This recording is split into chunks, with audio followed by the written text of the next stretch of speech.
Ini film klasik Amerika yang bikin orang terbelalak. Karakter utama Dexter tiap hari pesta darah malaikat dan setan. Siang hari, dia jadi pria perhatian dan manis di kantor polisi. Malam, jadi pembantai dingin yang tegakkan keadilan atas nama Tuhan. Dexter selalu ikut kode Harry. Bertindak hati-hati, tapi dia bunuh pelatih tinju tak bersalah. Oscar. Saat pertandingan, Oscar kelihatan biasa, tapi punya keluarga kuat. Dua kakaknya polisi senior di Miami. Ini bikin kasus jadi sorotan. Mengira Fribo juga dikejar sepanjang proses. Karena malam itu saat 3 orang bergerak, Fribo lihat muka Dexter. Meski Dexter terpaksa cari Fribo dulu buat tutup mulutnya. Setelah serangkaian teknik pisau ulung, Fribo tewas. Saat Dexter siap bersihkan, dengar langkah kaki di pintu. Orang bersenjata datang adalah Miguel, kakak Oscar. Miguel lacak posisi Fribo lewat ponselnya. Mau bunuh sendiri musuhnya. Tapi dia sadar Dexter yang lakuin. Dexter cepat jelasin dia nemu petunjuk saat analisis darah. Nggak mau ribet, jadi selidik duluan. Kebetulan nemu Fribo lagi sembunyi. Saat 2 orang bertarung, Dexter tak sengaja bunuh lawan karena bela diri. Saat itu, Miguel nggak peduli motif Dexter. Cuma senang dendamnya terbalas. Jadi sangat berterima kasih. Dexter manfaatin momen, sambut dengan senang. Saat Miguel usul buang mayat, Dexter cepat halangi. Kalau Miguel masuk ruangan, kebohongannya bakal ketahuan. Dexter suruh Miguel pergi sekarang. Mayat biar dia urus. Miguel terharu sama tindakan Dexter. Keesokan harinya, Miguel ke kantor polisi tahu musuh yang bunuh adiknya udah mati. Kalau polisi lanjut selidik, rahasia dia dan Dexter bakal terbongkar. Jadi dia mau pakai alasan kekurangan pasukan buat minta bos hentikan investigasi. Tapi Joey ngotot harus tangkap Fribo. Karena korban terkait Fribo semuanya dicekik sampai mati dan dikuliti di bagian itu. Saat selidik identitas korban, ternyata pacar Fribo. Malam itu, Miguel datang ke rumah Dexter buat bahas cara atasi. Sekarang dia punya 2 masalah. Pertama, mau lihat mayat Fribo. Sebenarnya dia belum sepenuhnya percaya Dexter. Kedua, cari cara alihin perhatian polisi dari Fribo. Buat jawab keraguan Miguel, Dexter bawa dia ke pemakaman. Bilang kebanyakan keluarga gali kubur sehari sebelum pemakaman. Di lubang kayak gini, dia buang mayat Fribo malam itu. Tutup sama tanah lain, lalu kubur. Besoknya tinggal tunggu pemilik asli kubur itu. Setelah dikubur, semuanya aman. Miguel puas dengar itu. Langkah selanjutnya, alihin perhatian polisi dari Fribo. Dexter cetak pengumuman orang hilang buat korban. Tempel di tempat paling kelihatan di kafe. Lalu, dia ajak Debra, yang selidiki kasus pacar Fribo, keluar. Debra langsung lihat pengumuman itu. Polisi buru-buru dalemin penyelidikan korban. Korban tewas di lapangan basket pinggiran. Sementara Fribo ada di apartemen kota, jauh dari lokasi. Saat kematian, ponsel korban dapat banyak panggilan dari Fribo. Nggak ada waktu buat bunuh. Nggak ada bukti kuat. Fribo bebas dari tuduhan. Dexter kabarin Miguel, yang puas sama kerja hati-hati Dexter. Sekarang mereka terikat kayak belalang di tali yang sama.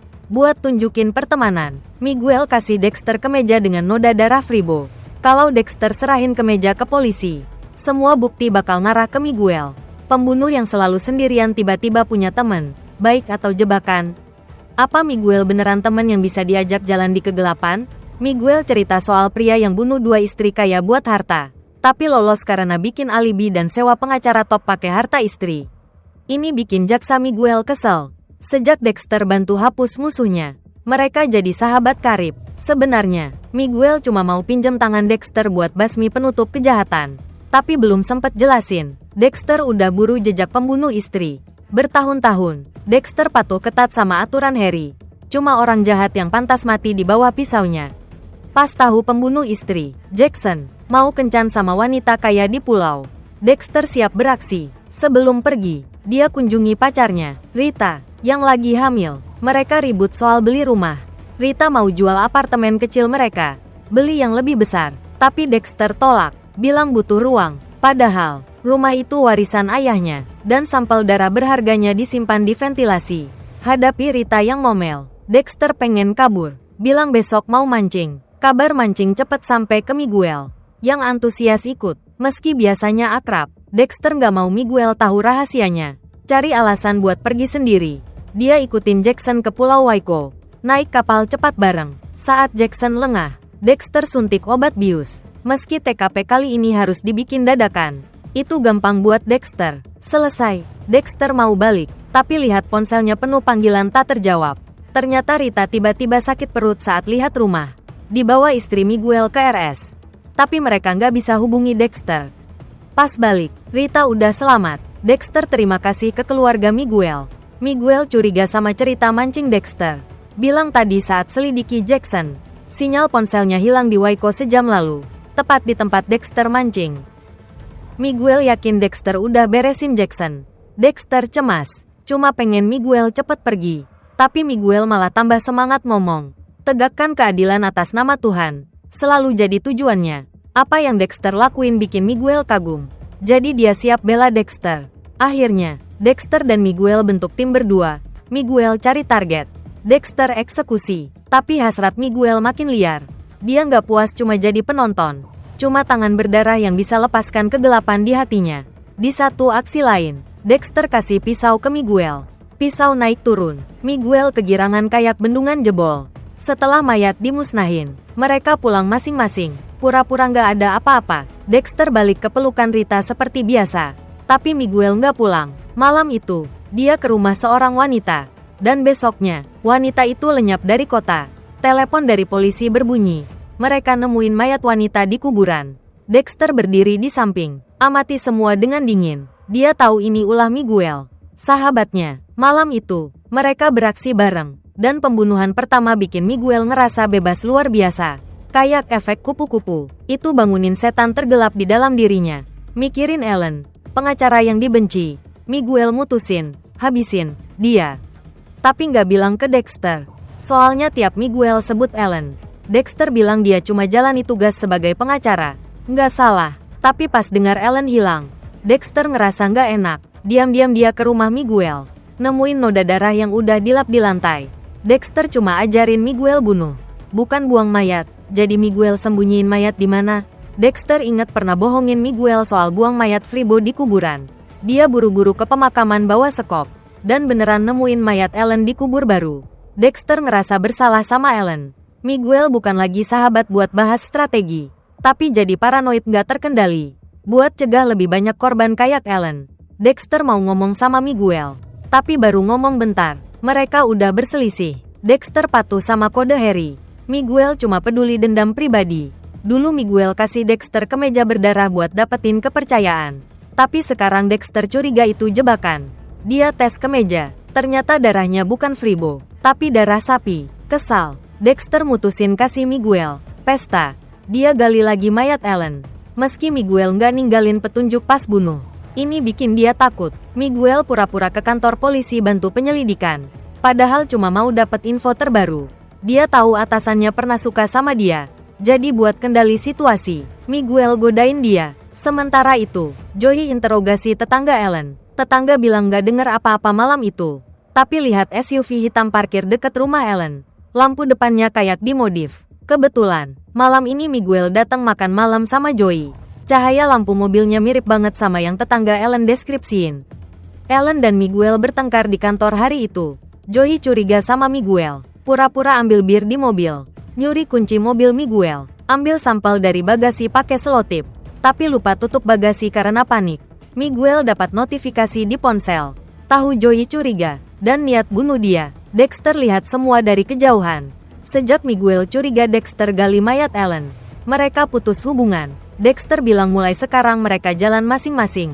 Tapi kalau tahu Miguel bunuh orang tak bersalah, sesuai kode Harry, dia nggak bakal ampunin. Besoknya, Joey datang ke Dexter bawa sampel dari bagasi. Hasil tes konfirmasi DNA Ellen. Joey hancur, ceritain kebenaran ke Dexter. Tapi bingung harus apa. Kalau umumkan polisi dicurigai pembunuh, kantor polisi bakal chaos. Joey minta Dexter rahasiain. Dia bakal buru-buru minta surat perintah selidik. Kumpulin bukti buat bawa Miguel ke pengadilan. Dexter lihat Joey putus asa. Nggak tega bilang target berikutnya Miguel adalah Joey. Dia manfaatin Miguel lagi minum sama adiknya. Diam-diam ke hotel tempat Miguel nginep.